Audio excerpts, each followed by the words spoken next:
Allez, on va pas pleurer dessus. On s'est bien trop embêté et suivre des cours interminables pour cela. Les cours en amphithéâtre ont de moins en moins la cote dans l'enseignement supérieur.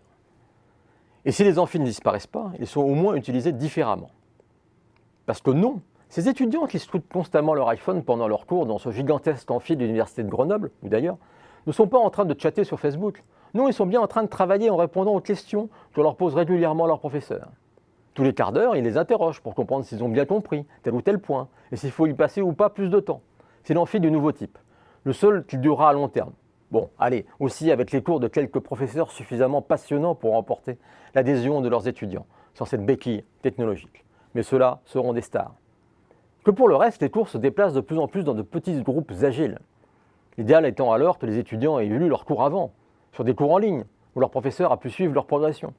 Cela peut paraître un peu inquiétant, mais c'est aujourd'hui possible de connaître tout le travail effectué par un étudiant en ligne. Et donc là où il a hésité, c'est poser des questions. Il reste alors au professeur qu'à adapter le cours qu'il donnera ensuite aux problématiques spécifiques de sa classe. Plutôt que de donner éternellement le même cours, il l'adapte et profite du temps présentiel pour échanger avec ses étudiants, plutôt que de leur apprendre ce qui est déjà de toute façon à dispo sur le web. Alors bien sûr, enseigner devient un autre métier, car échanger, c'est aussi être challengé par des étudiants qui aiment vérifier tout ce que l'enseignant leur raconte, lui opposer d'autres sources, visions. L'enseignant tout-puissant devient peu à peu un coach qui éclaire, rassure, oriente, le tout dans des classes qui deviennent modulables.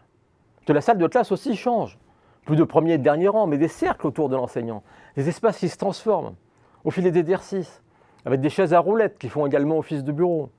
Un cours prend ainsi plusieurs dimensions. Il peut commencer par un petit test, histoire de voir si l'étudiant a vraiment étudié ce qu'on lui a demandé. Il est suivi d'un exercice en petits groupes, une restitution sur un des murs de la classe. Et oui, on peut écrire dessus. Puis de la projection d'un document grâce au projecteur. À la Harvard Business School, les enseignants ont aujourd'hui le choix entre 11 façons de donner leur cours. Et beaucoup, après avoir réalisé un aparté avec un professeur situé à Singapour ou à Helsinki en vidéo, utilisent encore tableau noir et craie. L'interactivité est au cœur du projet pédagogique actuel. Et le digital donne toutes les libertés pour peu que l'enseignant s'en empare.